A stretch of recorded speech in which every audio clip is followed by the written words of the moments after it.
My name is Carter Reynolds, and I worked for NASA between 2008 and 2020 as a systems engineer. Most of my time was spent buried under code, signal calibration, and restoring ancient analog telemetry into usable digital files.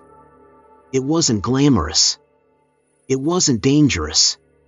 It was just data. At least, that's what I thought.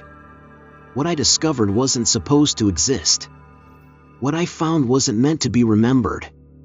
It began in March 2019 when I was helping restore mission logs from the Apollo program. Most of it was already digitized: Apollo 11, 12, 15, 17, stuff the world knows. But buried deep in a neglected stack of unlabeled magnetic tapes, I found one that read simply, I-20 primary stream. My first thought? A typo. Apollo 20 never happened. It was cancelled. The world knows this. But curiosity took over. I loaded the reel into a calibrated reader and began playback. The screen flashed. Then crackled. A familiar old NASA boot screen appeared, followed by a series of mission timestamps, coordinates, and voice logs. It wasn't fake. It wasn't doctored. And then I heard the voice.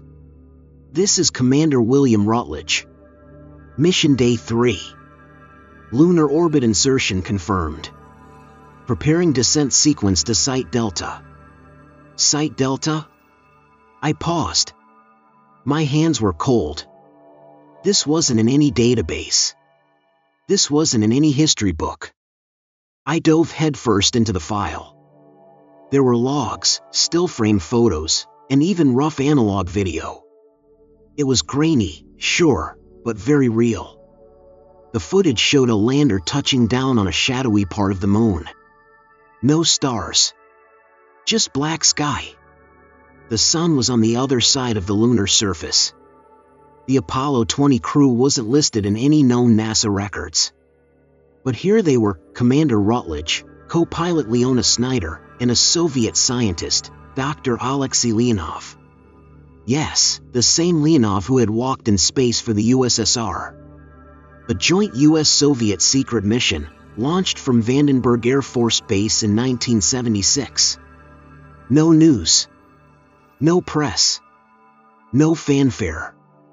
Just a deep space silence that lasted decades.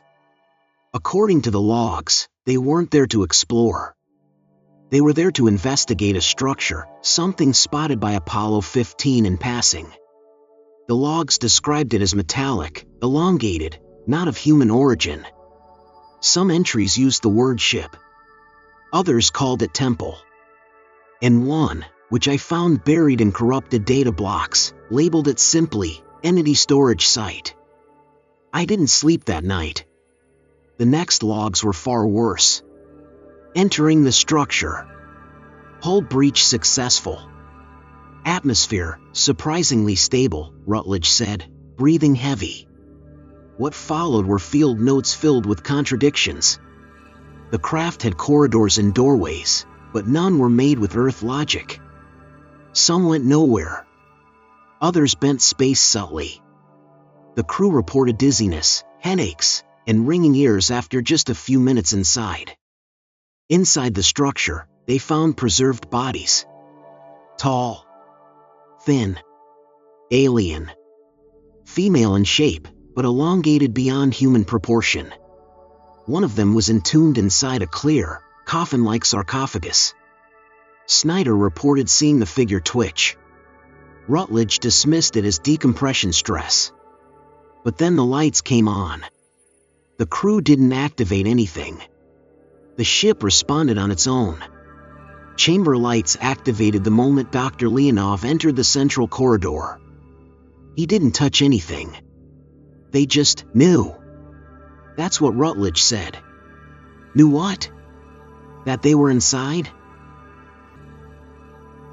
More time passed. The logs grew more erratic. Sentences broke off mid-thought. Rutledge mentioned hearing a sound like hollow breathing coming from the walls. Snyder described feeling watched. And Leonov?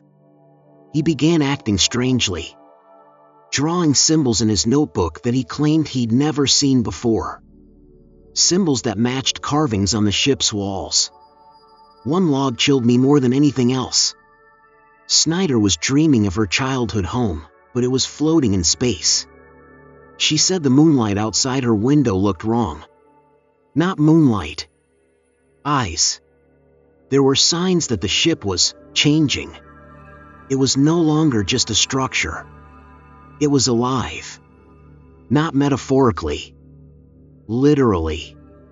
Exterior sensors report a slight pulse frequency from the hull. Not mechanical. Organic.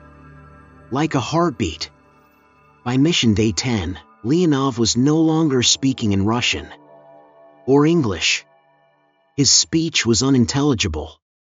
Audio logs recorded him whispering to something in the dark, long after the others were asleep. The translation file labeled this phase, Contamination Stage 2. I couldn't breathe when I read that. Then came the file marked Emergency Entry, Day 12. The video was rough. It showed Snyder walking alone into a chamber with walls covered in a black, liquid-like substance. The audio was distorted, but you could hear her say, "She's awake." Then static. Next frame, Snyder floating midair, motionless. Eyes open. Bleeding from the nose and ears. Rutledge dragged her back to the lander. But it was too late. She never spoke again. At least not as Snyder. The logs called it neural hijack. The next log wasn't from Rutledge. It was from her. But her voice was wrong. Hollow. Deep. She never left. She was never dead. She is reborn. I turned off the monitor. I couldn't keep going. But I did. The final set of logs weren't meant for the public. They were buried under layers of encryption I bypassed using tools I shouldn't have had. Inside, I found Rutledge's final recording. He spoke slowly. Tired. Defeated. She's part of the moon. Or the moon is part of her. This whole side, this dark side, it's a tomb. A prison. And we opened it. He said Leonov had vanished into the ship's core. Just melted into the walls. Snyder stopped eating. She only sat and stared at the earth through the window. Her lips moved constantly, whispering to something invisible. And the worst part? The signal they'd been hearing, the pulse, it had changed. It was no longer broadcasting from the ship. It was broadcasting back to Earth. I felt sick. The story should have ended there. But it didn't. The Apollo 20 module never returned. NASA declared the launch scrubbed. No records, no ceremony. All 3 astronauts listed as deceased in unrelated accidents. But in 1994, a classified satellite sweep of the moon's dark side picked up a faint heat signature. They sent an unmanned drone. What it found was chilling. The Apollo 20 lander was there. Open. Lights still flickering inside.